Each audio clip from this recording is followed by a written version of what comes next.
ये इस तरह के कुत्ते बिल्ले आवारा गलियों में फिरने वाली कुतियाँ और जेलें मर्दों के लिए होती हैं। जिब्रान नासिर साहब जैसे नामवर वकील अली हसन जाफरी साहब का नाम जानती हैं आप? हम भी उन्हीं मस्जिदों में से होकर आए हैं कराची में। मैं आपको ये बताना नहीं चाहता लेकिन मैं बता देता हूँ। नहीं आप सब डॉलर खा रहे हैं अगेंस्ट जाने के। हाँ जी। और जिस शख्स की गोद में बैठकर उसने ये इल्ज़ाम लगाया था ना, वो कराची की सबसे बड़ी मतनाज़ा समाजी तंजीम है। वो आयशा जो उसकी बहन के कपड़े फटे थे ना, अब इसके अपने कपड़े फट जाने हैं। आप और इसको फ़ख्र महसूस कर रहे हैं? बिल्कुल फ़ख्र महसूस कर रहे हैं, लेकिन हम लोग उनके ब्लैकमेलिंग के जानसे में नहीं आने वाले भी। ये आप कैसे कह सकते हैं? इकरार साहब को मेरा पैगाम पहुंच गया है। एक होता है नखा ख्वान, एक होता है रजिस्टर्ड। अगर उस बंदे को अपनी इज्जत प्यारी हो ना, तो वो अपनी बच्ची का MLO इसलिए ना करवाए भी कि मैं ये जानना चाहता हूँ कि मेरी बेटी कुंवारी है कि शादीशुदा है। अब ये आप कह रहे हैं ना, सारे तो नहीं कह रहे। मैं नहीं कह रहा मैम, मैं नहीं कह रहा मैम, मैं नहीं कह रहा, पूरी दुनिया कह रही है। आखिर आप लोगों की जंग का क्या एंड होगा, या आप लोग अब इसको रिश्तेदारों की तरह जंग बना लेंगे? अच्छा, ये जो FIA का केस चला हुआ है अली जाफरी साहब का साथ, और ये जुनैरा माम, इसके बारे में आपका क्या ख्याल है? FIA वाले बेहतर समझते हैं कि कौन लोग किस तरह का काम। लेकिन ये लोग ज़्यादा जो उछालने वाले हैं, इनको पहले बेहतर पता चल जाता है। नहीं, उछाल कौन को पहले पता चल जाता है। उछाल कौन रहा है? ये केस का क्या हो रहा है? कौन उछाल? केस को उछाला ही जा रहा है ना। अभी तक जो है हमारी ऑडियंस को ना पता चला है केस किधर जा रहा है किधर नहीं। ये दो खानदान ही मुझे लड़ते नजर आ रहे हैं। ऑडियंस बड़ी हमारी समझदार है। ऑडियंस के माइंड चेंज हो चुके हैं कि जब इनके पास कोई जवाब देने के लिए कोई होता नहीं ना, किसी के सवाल का जवाब नहीं होता, तो ये फिर ना इज़्ज़तें उछालते हैं। और हमेशा से इज़्ज़तें उनकी उछाली गई हैं जो हक़ और सच पर हों। झूठों की इज़्ज़तें नहीं उछाली जाती भी, क्योंकि जो लोग हक़ और सच पर होते हैं ना, वो सिर्फ़ और सिर्फ अपनी मंजिल की तरफ उनकी सारा फोकस होता है। ये इस तरह के कुत्ते बिल्ले आवारा गलियों में फिरने वाली कुतियाँ, ठीक है ना, इनसे हमें कोई फ़र्क नहीं है। जो मर्ज़ी करें, ये जो मर्ज़ी करें, हमें इनके किसी एक्ट का रिएक्ट नहीं करना। हमारा मकसद अपना केस जीतना है और इंशाल्लाह हम अनकरीब जीतने वाले हैं। ज़हीर को जो जेल हो गई है, अब इसमें आगे क्या पेशरफ्त होने वाली है? जेल हो गया तो ज़मानत के लिए भी तो अप्लाई किया गया ना। मुझे बताएं वो जेल है कि देखिए जेल हुई है, कब्र में नहीं वो चलेगी भी। और जेलें मर्दों के लिए होती हैं, जानवरों के लिए जेलें नहीं होती भी। और मर्द ही जेल में जाते हैं और मर्द ही जेल की जो सज़ा होती है ना, वही काटते हैं। आप और इसको फ़ख्र महसूस कर रहे हैं? बिल्कुल फ़ख्र महसूस कर रहे हैं, क्योंकि ये एक उनके साथ बदमाशी की जा रही है। और इसमें वो जो भट्टों की वहाँ पे सियासत चल रही है ना। आपके पास क्या सबूत है? सबूत? आप कौन से सबूत की बात कर रहे हैं? आप मुझे बताएं, सिंपल लव मैरिज है कि नहीं है?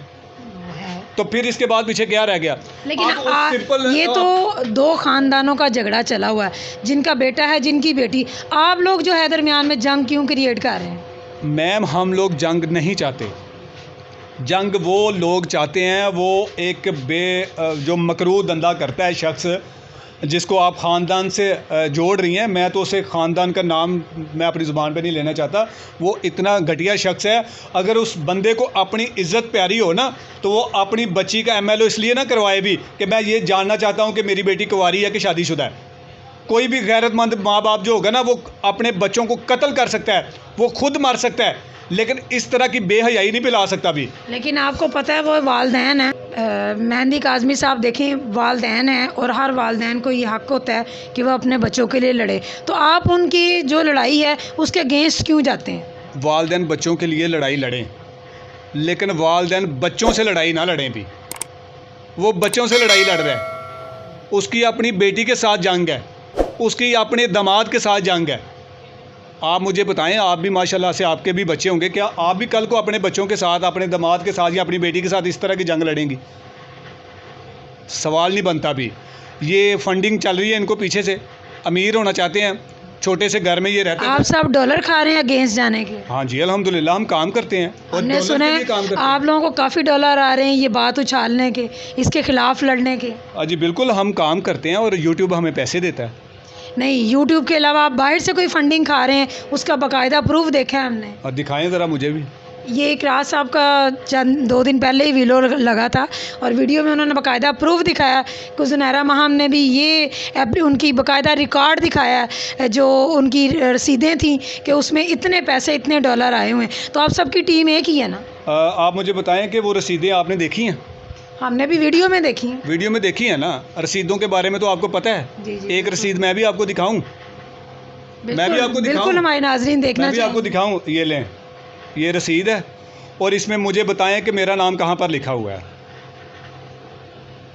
मैं ये जनरली आपको बता रहा हूँ, बिल्कुल ये इंटरनेशनल है, जी। ठीक है ना। ये मुझे पैसे आए हैं, ठीक है, और कितने पैसे आए हैं वो भी इस पे लिखा हुआ है।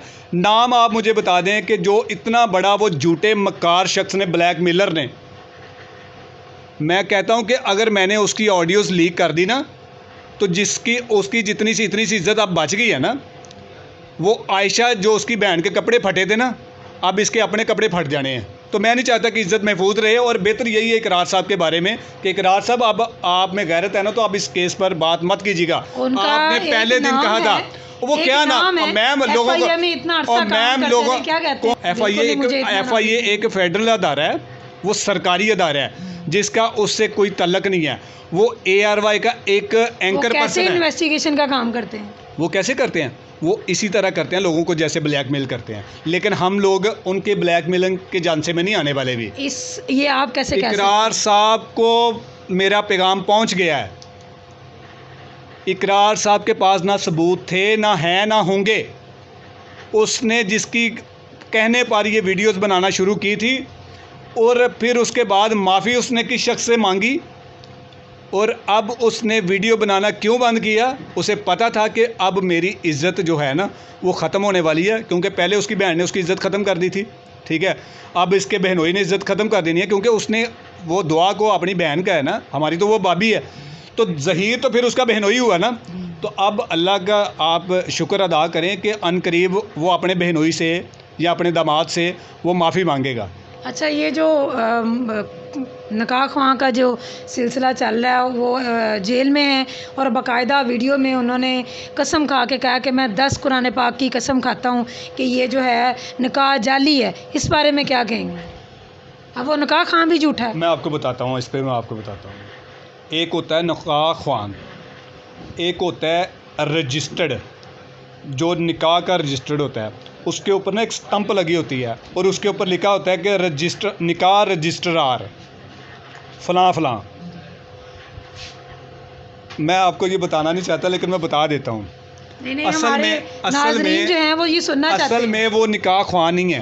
अच्छा। वो जो निकाह नामे का जो रजिस्टर्ड है ना, या जिसके नाम पर वो रजिस्टर्ड हुआ है ना, असल में वो उस निकाह नामे का रजिस्ट्रार है, उसके नाम पर वो रजिस्टर्ड इशू है। निकाह जिस मौलवी साहब ने पढ़ाया वो उस पर तो पहुंच ही नहीं सके, वो शायद। अब तो ये मतलब जो कसम खाई है वो सही खाई है उसने?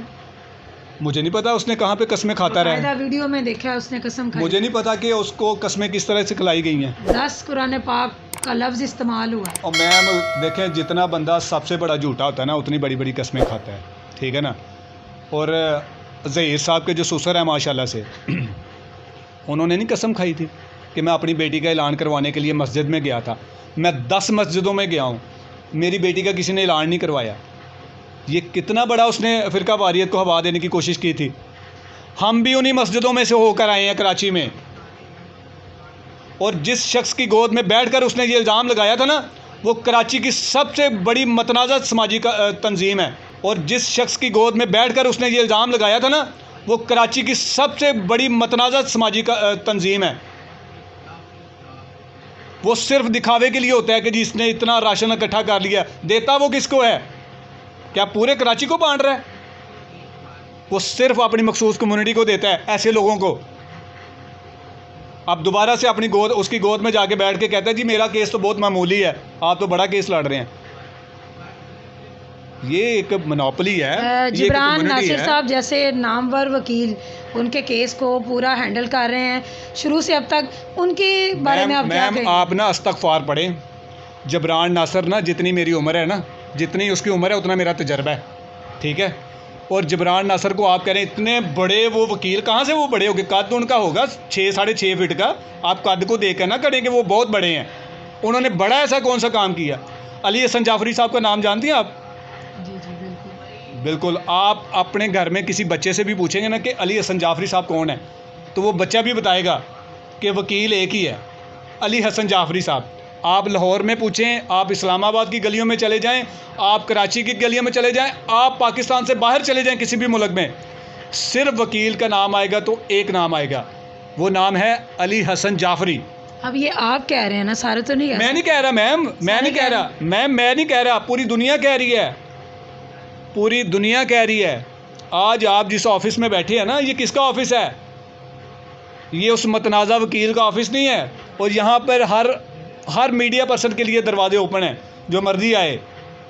उसकी तरह नहीं है कि अपने पसंद के बंदे को आपने इस नुक्कर पर खड़े होकर इंटरव्यू देना है, और जब आपकी पसंद का कोई बंदा ना आए तो फिर अपनी पसंद के झुंड में चले जाना है, ताकि मेरा जो झुंड है ना वो मुझे बचा लेगा।